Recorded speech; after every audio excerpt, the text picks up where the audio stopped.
మాజీ సీఎం జగన్ పై తెలుగుదేశం పార్టీ రాష్ట్ర ప్రధాన కార్యదర్శి కోటంరెడ్డి శ్రీనివాసులు రెడ్డి మండిపడ్డారు. సొంత కుటుంబ సభ్యులే జగన్ ని నమ్మడం లేదని అన్నారు. రాష్ట్ర ఖజానాన్ని జగన్ ఖాళీ చేసినా చంద్రబాబు ప్రభుత్వ ఉద్యోగులకు జీతాలు ఇస్తున్నారని అన్నారు. ప్రభుత్వం ఏర్పడి 2 నెలలు గడవక ముందే 2 హామీలు నెరవేర్చామని తెలిపారు. పరిపాలనలో సీఎం చంద్రబాబు ఎక్కడ తగ్గడం లేదని, ఏపీలో పెట్టుబడులు పెట్టేందుకు ఎంతో మంది పారిశ్రామికవేత్తలు ఆసక్తిగా ఉన్నారని చెప్పారు. అధికారం కోల్పోయేసరికి జగన్మోహన్ రెడ్డికి ఏం చేయాలో అర్థం కాక సమావేశాలు పెట్టి మాట్లాడుతున్నారని అన్నారు. ఎన్నికల్లో ఏమి హామీ ఇచ్చారో ఆ హామీల్ని 1 by 1 తూచా తప్పకుండా ఈరోజు అమలుపరుస్తూ వస్తున్నారు. మొన్న 7,000 పెన్షన్ అన్నారు, ఖచ్చితంగా ఇచ్చారు. ఖజానా జగన్మోహన్ రెడ్డి ఖాళీ చేసి వెళ్ళినా జీతాలు కానివ్వండి, 7,000 పెన్షన్ కానివ్వండి ఖచ్చితంగా ఇవ్వడం జరిగింది. ఎన్నికల్లో ఇచ్చిన మరో హామీ, ఈరోజు పేదవాళ్ళు ఇల్లు కట్టుకోవాలంటే గతంలో నేను 2.5 లక్షలు ఇచ్చాను ఉచితంగా. రోజులు పెరగకుంది రేట్లు పెరుగుతున్నాయి.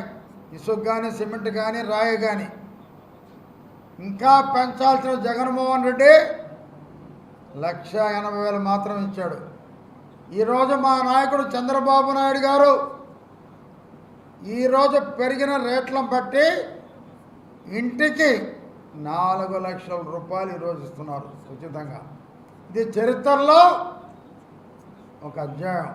ఇంకా జగన్మోహన్ రెడ్డికి రాజకీయ ఫ్యూచరే లేదు. ఆయన నమ్మి వచ్చేవాళ్ళు లేరు.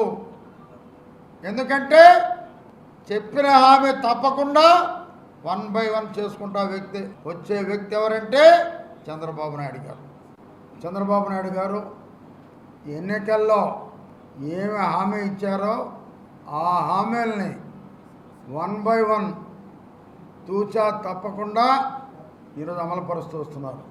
మొన్న 7,000 పెన్షన్ అన్నారు, ఖచ్చితంగా ఇచ్చారు.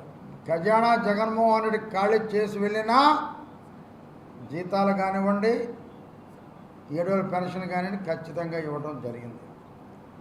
ఎన్నికల్లో ఇచ్చిన మరో హామీ, ఈరోజు పేదవాళ్ళు ఇల్లు కట్టుకోవాలంటే గతంలో నేను 2.5 లక్షలు ఇచ్చాను ఉచితంగా. రోజులు పెరగకుంది రేట్లు పెరుగుతున్నాయి. ఇసుక కానీ, సిమెంట్ కానీ, రాయి కానీ. ఇంకా పెంచాల్సిన జగన్మోహన్ రెడ్డి